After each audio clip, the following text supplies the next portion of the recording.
Tuesday. It means it is time for the BA Breakdown to see what's going on out in the wonderful city of Broken Arrow. Joining us this week is Kenny Schwab, the Assistant City Manager of Operations. He's our guy for community development, emergency management, construction, parks and rec, that sort of thing, and many other things. Kenny, thanks for being here this evening. My pleasure. Thank you, Skyler. So since you're the parks guy, let's start there. Let's talk about Jackson Park. I've been looking at some of the plans, and I had to get a nice satellite view to really understand it all. But I understand there are some changes coming to Jackson Park. Absolutely. Park is located over on the west side of the community. It's at the corner of Garnett and Washington Street, otherwise known to 91st Street. It's a 15-acre park with a splash pad, fishing pond, playground, and it's got a mile-long footpath and a lot of open space. The park is well used by both residents of Broken Arrow and actually the people outside of Broken Arrow. But right now we've got some improvements going on. We're increasing our parking spaces. There's 53 spaces, and we're going to increase them to 83, adding a new restroom facility and also some exterior water fountains. Yeah, I could see where the parking thing would be really important. It looked like it was sort of disproportionate to who could park there versus who could be in the park. Was that something that was highly requested from people? Absolutely. That park is used so much that we have a lot of parking that occurs in some of the residential area and some of the commercial on the side. So we need to increase those spaces, and we're going from 53 to 83. Now, people may not be as familiar with some of the parks in Broken Arrow. Of course, here we talk a lot about the stuff in Tulsa, but I live in BA, so I want to know about all the parks. What else might people think or not know about that's maybe a little hidden gem of the parks in Broken Arrow? Well, we have something like 36 parks, and of course, everybody knows about Mean House Park and knows about our Indian Springs Sports Complex, but we have a lot of neighborhood parks just throughout our community. I would encourage people just to, ride their bikes and get out to the parks and take a look at it. Probably one of the biggest ones we have is Ray Harold down on the south side of our community, south of Tucson, east of Elm. That's a nature park that you've got a foot trail, a bridge, and a pond in there. So highly encourage people to visit that. Absolutely. If you haven't been to Ray Harold Nature Park, go. It is a very, very great spot to take the dogs out for a walk, something like that. I've been there many times.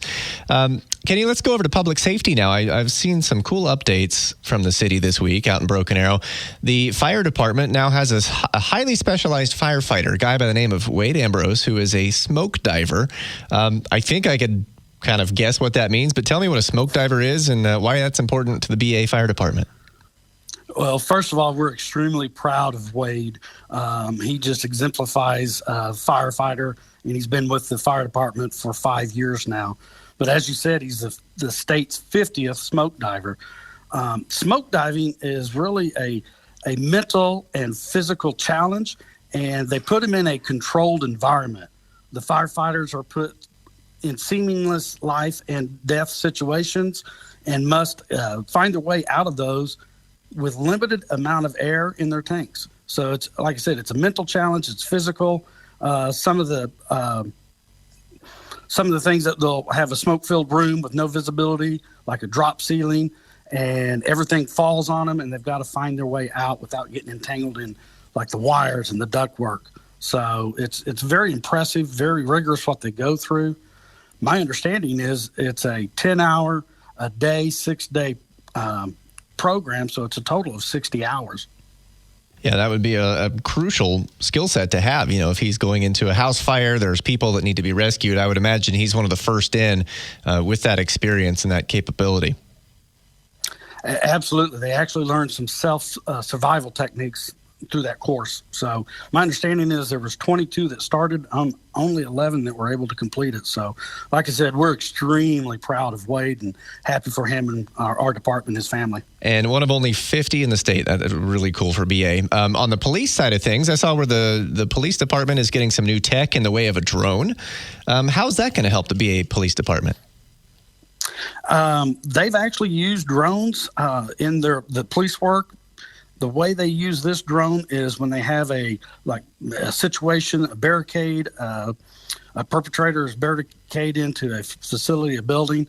Instead of sending police officers in, you can send the drone in and kind of survey the facility, the aisles, where things are located. And we've actually used this drone like this in the past. It's our special operations team technical unit that's used it in a life situation that we're just talking about.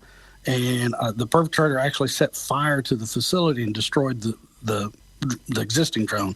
So we're replacing it, and it's well worth the money, and certainly want to use those drones as much as possible. Assistant City Manager of Operations, Kenny Schwab, filling in for Michael Spurgeon this week. Kenny, thank you so much, and we'll talk to you next week. Thank you, Skyler.